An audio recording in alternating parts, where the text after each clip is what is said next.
News కు స్వాగతం. ముందుగా హెడ్లైన్స్. మోదీ ప్రభుత్వం మైనార్టీలో ఉందా? కాంగ్రెస్ వ్యాఖ్యల వెనుక అసలు కారణం అదేనా?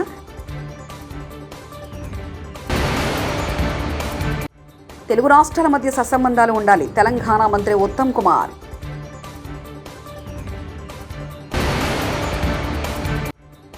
పోలవరం ప్రాజెక్టును సందర్శించిన ముఖ్యమంత్రి చంద్రబాబు.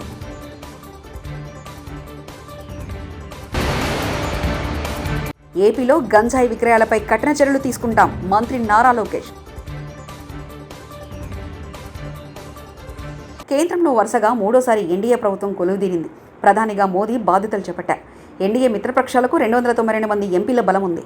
బీజేపీ సొంతంగా 240 మంది ఎంపీలు ఉన్నారు. ఎన్నికలకు ముందే బీజేపీ మరికొన్ని పార్టీలతో కలిసి ఎన్డీఏ కూటమిగా బరిలోకి దిగింది. ఎన్డీఏ కూటమి ప్రభుత్వాన్ని గెలిపించాలని ప్రధాని మోదీ ఎన్నికల ప్రచారం నిర్వహించారు. సొంతంగా తమకు 300కు పైగా సీట్లు వస్తాయని బీజేపీ ఆశించింది. కానీ ఫలితం భిన్నంగా వచ్చింది. కేంద్రంలో ప్రభుత్వం ఏర్పాటుకు అవసరమైన సంఖ్యాబలం బీజేపీకి రాకపోయినప్పటికీ ఎన్డీఏ ప్రభుత్వం కేంద్రంలో ఉండాలని ప్రజలు తీర్పునిచ్చారు. ప్రధానమంత్రిగా మోదీ అభ్యర్థిత్వానికి ఎన్డీఏ భాగస్వామ్య పక్షాలు ఓకే చెప్పాయి. దీంతో మోదీ వరుసగా మూడోసారి ప్రధాని అయ్యారు. మణిపూర్ రాష్ట్రంలో శాంతి భద్రతలపై కేంద్రం దృష్టి సారించింది. ఈ క్రమంలో ఆ రాష్ట్రంలో శాంతి భద్రతలపై కేంద్ర హోంశాఖ మంత్రి అమిత్ షా అధ్యక్షతన సోమవారం ఉన్నత స్థాయి సమీక్షా సమావేశం నిర్వహించారు.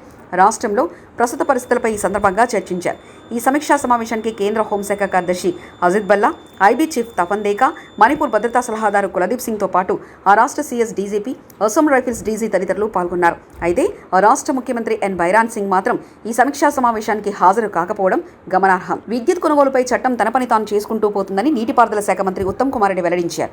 ఆంధ్రప్రదేశ్లో ఏర్పాటైన కొత్త ప్రభుత్వానికి శుభాకాంక్షలు తెలిపారు. తెలుగు రాష్ట్రాల మధ్య సత్సంబంధాలు ఉండాలని ఆకాంక్షించారు. కుటుంబ సభ్యులతో కలిసి తిరుమల శ్రీవారిని ఉత్తమ్ దర్శించుకున్నారు. తెలుగు జాతి సుఖ సంతోషాలతో ఉండాలని స్వామివారిని ప్రార్థించినట్లు తెలిపారు. నా సతీమణి కోదాడ ఎమ్మెల్యే పద్మావతి గారి జన్మదిన సందర్భంగా స్వామివారి ఆశీస్సుల కోసం దర్శనాని కోసం వచ్చినట్టు ఎప్పుడు తిరుపతి వచ్చినా చాలా సంతోషంగా మరి ఉంటుంది. నూతనంగా ఆంధ్రప్రదేశ్లో కొత్త ప్రభుత్వం ఏర్పడ్డది. వాళ్ళందరికీ మా శుభాకాంక్షలు, అభినందనలు. రెండు రాష్ట్రాల మధ్య మంచి సంబంధాలు ఉండాలని, తెలుగు జాతి రెండు రాష్ట్రాల్లో ప్రపంచవ్యాప్తంగా మరి మొత్తం కూడా అందరూ మంచిగా ఉండాలని, సుఖంగా సంతోషంగా ఆరోగ్యంగా ఉండాలని చెప్పి భగవంతుని ప్రార్థిస్తున్నాం.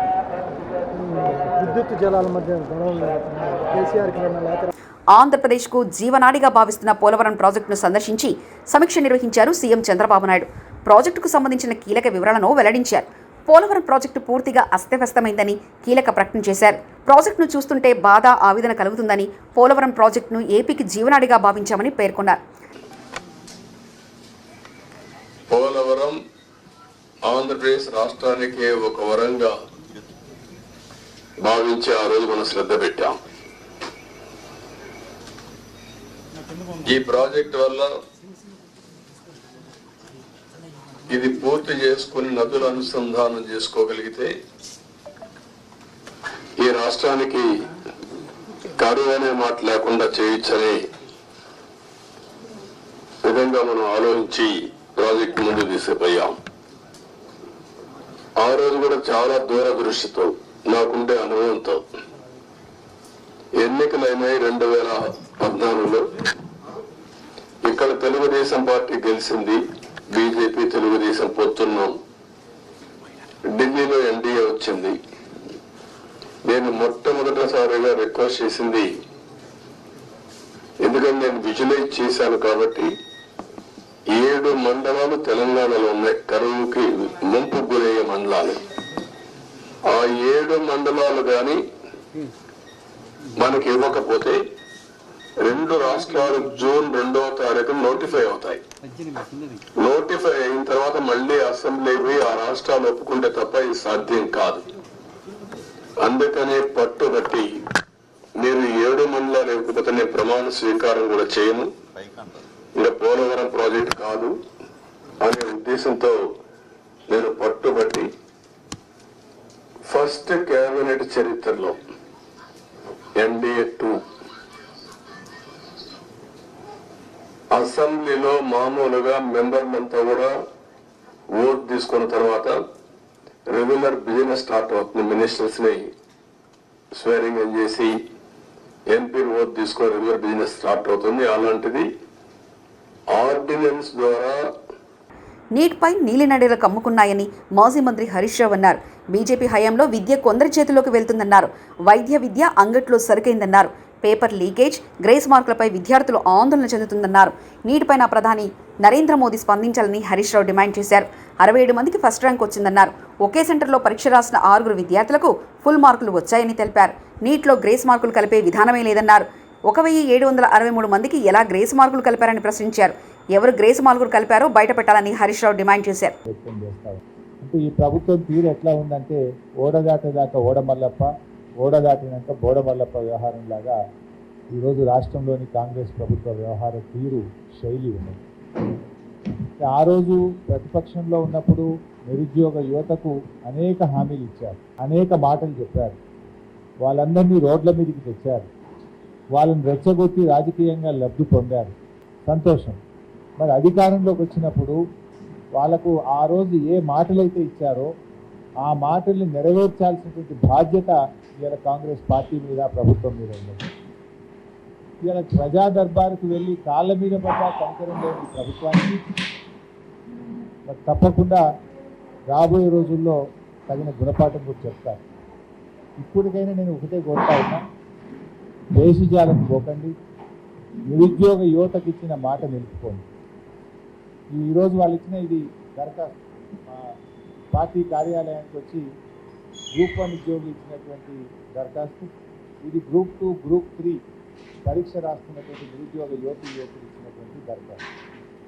ఇవాళ వాళ్ళు 2-3 విషయాలు స్పష్టంగా చెప్తా ఉన్నారు.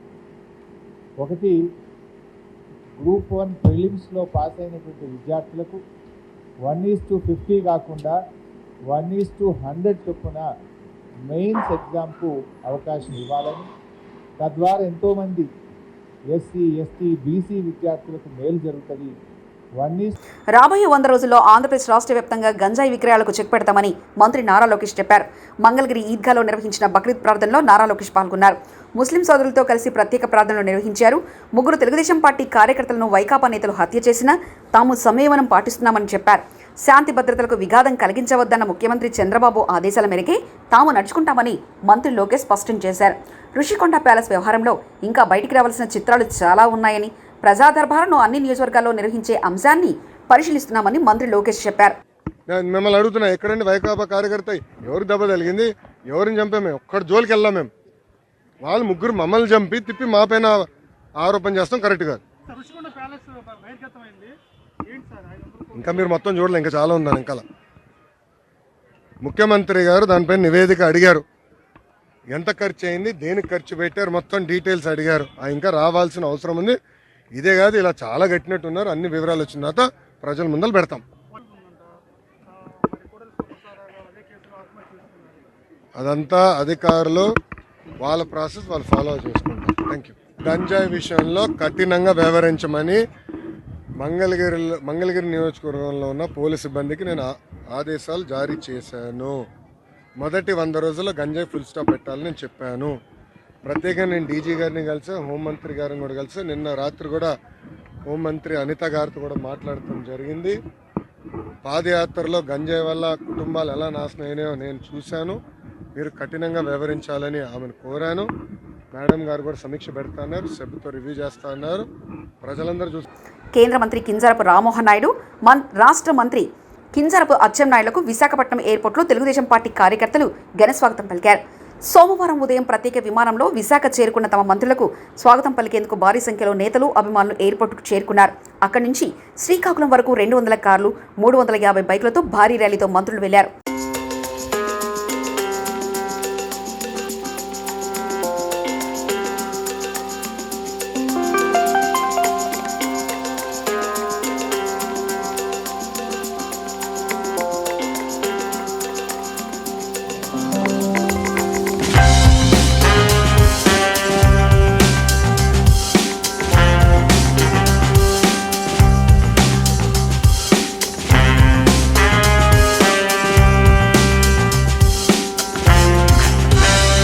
రాష్ట్ర ప్రజలను ఏమార్చేటువంటి ప్రయత్నాలు నిన్నటి నుంచే చూస్తూనే ఉన్నాం.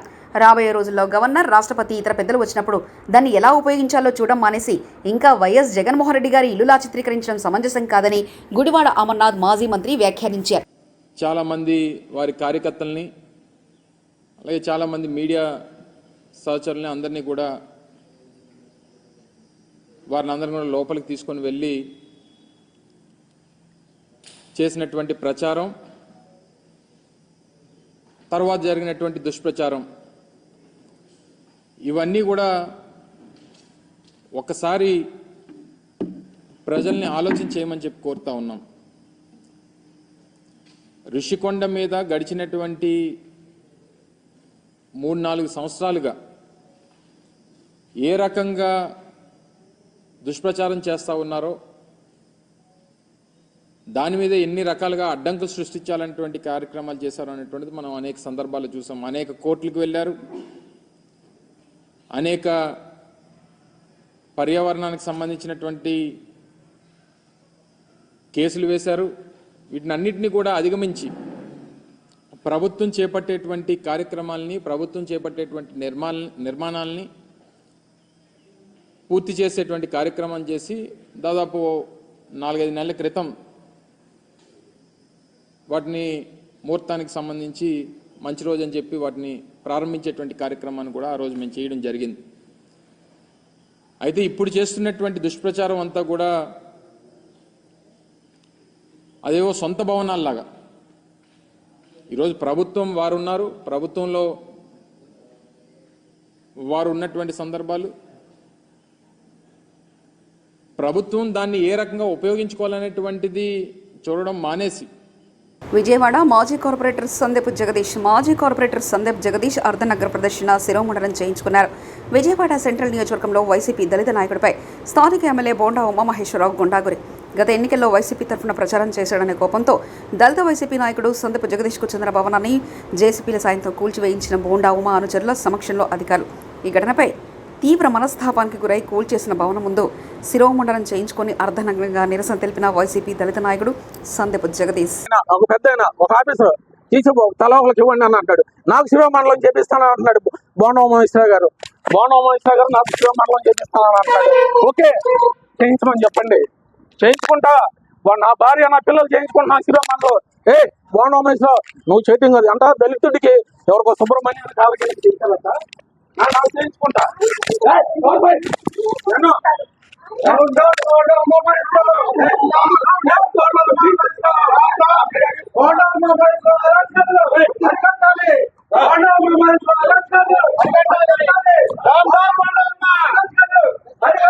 బోండా ఉమామహేశ్వరరావు గారు నాకు జానారెడ్డి గారి మీద ఓసీలో టికెట్ ఇచ్చారు. నా సేవలు గుర్తించి, నా ప్రతిభను గుర్తించి ఆయన నాకేం ఫ్రీగా ఇవ్వాల. అయితే దీంట్లో ఏంటి అంటే, ప్రపంచంలో ఎత్తైన వంతెనపై తొలి రైలు ట్రయల్ రన్. ప్రపంచంలోనే ఎత్తైన చినాబ్ రైల్వే వంతెనపై తొలి ట్రయల్ రన్ విజయవంతంగా నిర్వహించారు. దీనికి సంబంధించిన వీడియోను కేంద్ర రైల్వే మంత్రి అశ్విని వైష్ణవ్ షేర్ చేశారు. జమ్మూ కాశ్మీర్లోని ఈ వంతెన మీదుగా రాంబన్ నుంచి రియాజ్కి రైల్వే సేవలు త్వరలో ప్రారంభం కానున్నట్లు ఇప్పటికే రైల్వే శాఖ ప్రకటించింది. 1315 కిలోమీటర్ల పొడవైన ఈ వంతెనను చినాబ్ నదిపై 359 మీటర్ల ఎత్తులో నిర్మించారు. ఆంధ్రప్రదేశ్ రాష్ట్ర ఆర్థిక శాఖ మంత్రివర్యులు పయ్యావుల కేశవ్ను సింగనమల నియోజకవర్గ ఎమ్మెల్యే బండారు శ్రావణి, శ్రీ అనంతపురం పార్లమెంట్ సభ్యులు అంబికా లక్ష్మీనారాయణ ఘనంగా సన్మానించి అనంతరం జిల్లా parliament organising secretary Illuru Ramanjaneyulu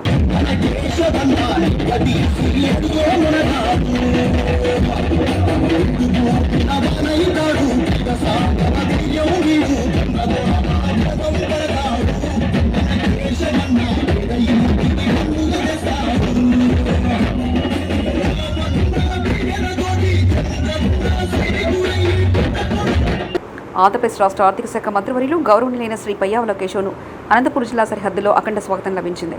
రాష్ట్ర మంత్రిగా ప్రమాణ స్వీకారం చేసి సోమవారం జిల్లా సరిహద్దులైన గుత్తి మండలంలోని సుంకులమ్మ గుడి వద్దకు ఆర్థిక శాఖ మంత్రి పయ్యావుల కేశవ్ చేరుకున్నారు.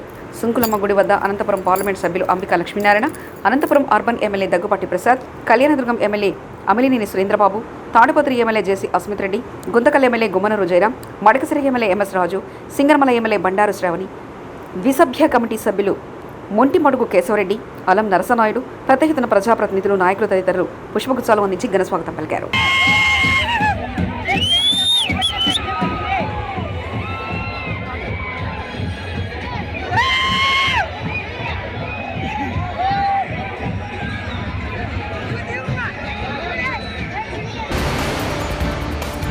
మోదీ ప్రభుత్వం మైనార్టీలో ఉందా? కాంగ్రెస్ వ్యాఖ్యల వెనుక అసలు కారణం అదేనా?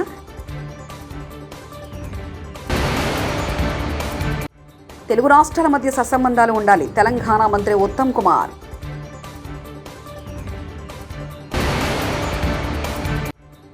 పోలవరం ప్రాజెక్టును సందర్శించిన ముఖ్యమంత్రి చంద్రబాబు.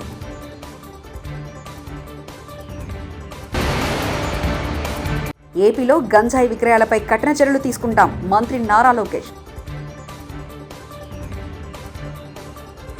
ఇవి బులెటిన్ విశేషాలు.